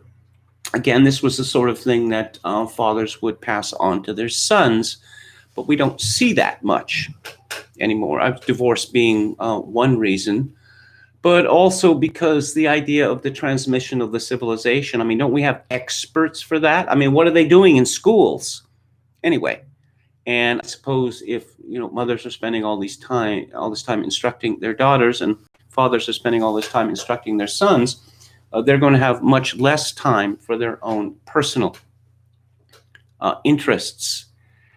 There is another issue here, or another facet of this, the point, which is that to a lot of people who might describe themselves as nerds, or other people might call spurgs, the whole idea of cooking seems more than faintly ridiculous. If other people can do something for you, if they're willing to provide a service, which you can pay for in money, why would you want to do it yourself? Unless you were, very good at it, why not go to the experts to do this for you? Because it seems cooking one's own food seems inefficient. Now, of course, Jamie Oliver has told us that food's got to be quick, it's got to be tasty. Well, actually, food doesn't have to be quick, but there are many quite decent meals that one can prepare in, say, half an hour. But to the nerd or the spurg, that is half an hour wasted. Also, food is to be shoveled down the throat, to be followed with copious amounts of soda, and such that you have this cannonball in your stomach. The whole idea, again, even worse, I suppose, than spending half an hour preparing food, would be to spend, half an hour, possibly more, sitting around at a table, perhaps with other people, enjoying the food that has been prepared, enjoying it at leisure. That's inefficient. It's a complete waste of time. And, another facet here would be, a mulishness among younger people. I found out, when would this have been? 10 years ago. No, more than 10 years ago. Let's say closer to 15 years ago, that it had become a commonplace in high schools for the students to eat snacks of ramen noodles. No, they didn't have a Coleman stove or whatever, and they weren't cooking the ramen noodles. They were eating the ramen noodles raw. Now, that's a very good way to scratch the inside of your mouth rather badly. And a family member of mine was about to embark upon this, and I said, no. Look, I'll cook it for you, okay? It takes a couple of minutes. It literally takes a couple of minutes. No. As if, having to wait 5 minutes or less for a hot meal, that's just unbearable. I want it, and I want it now. Now, solitary, poor, nasty, brutish, and short, eating ramen noodles raw. I suppose for so many people now, food has no particular importance because it's not important in a familial way. I mean, it's not associated with any kinds of rights, rites. And of course, the idea of the meal is largely superannuated. For decades now, people have largely eaten whenever they wanted to, any time during the day. And if you're shoving food down your throat all day long, then what significance is a meal? Actually, if you're shoving food all day long down your throat, then I suppose there's many people who actually never have meals, because if you were to have actual meals on top of all the snacks that you were eating, you would become quite fat. Now, obviously, a lot of people are doing this. They are shoving food down their throats every hour of the day and having meals on top of it, which explains why so many people are so very fat now. So I suspect it's true that there are people out there who don't know how to boil water. I mean, perhaps not in the sense that you see the bubbles coming and you know that it's boiling. But I don't know. I mean, there's so many dangers involved with stove, and you could burn yourself, or you could spill the boiling water on yourself, or perhaps on your pet, or whatever. And when you talk about the inside of the oven, that's even scarier. I don't even know. I mean, are ovens safe? Should they be allowed? Shouldn't people need to get a license to operate an oven? You have untrained people experimenting with fire. I mean, it sounds ridiculous, and of course I'm exaggerating, but again, I just see a lack of curiosity. I just remember when I was young, I thought the stove was fascinating, and I was constantly looking for excuses to put things in the stove to see what happened. Luncheon meat. I thought, okay, this tastes good cold, but how about if I heat it up? And one of the things I found is that most luncheon meat, when it is cooked, it generates an awful lot of fat, which can be tricky, again, in terms of fire. But I don't know. I was interested in the idea of the experimentation of learning things on my own. So let's have a final look at the chat. Josh Randall says foodies are generally pretentious. This is true, but I think that they deserve our commendation for actually keeping the tradition of cooking alive. Because, if one has a microwave oven, it's really not necessary to cook ever again. Justin Proto says, I miss the area, but between New York City, NJ commie government, I'd never go back. My friends are leaving from BK in October. He also really misses pizza. Okay. Well, they've gotten better at this. You can get frozen pizzas for about $4, and they're not bad. Some of the thin crust ones are actually pretty good. One obvious reason: demographics. Mostly white people are angry what's happening, but not as despondent as the rest of New York City. I think liquid meals are better, right? KMG. Oh, I see. Oh, I get it. Okay. YT says, I'm forever afraid of the stove, especially the oven. Well, that's really a shame.